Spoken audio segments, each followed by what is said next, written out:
نعم بسم الله والصلاة والسلام على رسول الله صلى الله عليه وعلى آله وأصحابه الكرام تابعين لهم بإحسان إلى يوم الدين وبعد.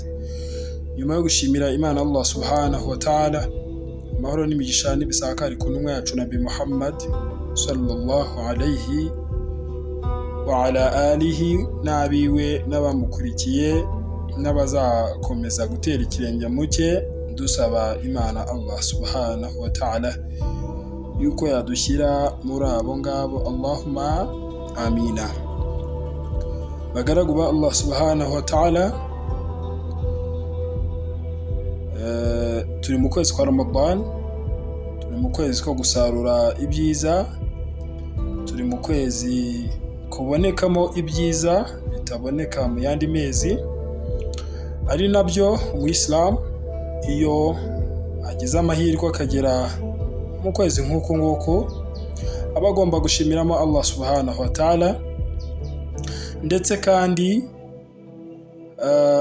akanarushaho gukora ibadati zigiye zitandukanye nyinshi.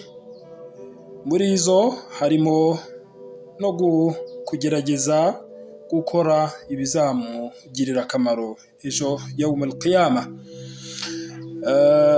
Ni byiza ko rero umuyisilamu iyo abonye furusa nk'iyi ngiyi aribwo arushaho kuvuga ati niki nkwiye gukora kugira ngo nanjye ejo ku munsi w'imperuka kizambere umuvugizi. Ni byiza ko rero twarushaho gukora ibikorwa byiza birimo no kubaka ingoro ya Allah subhanahu wa ta'ala.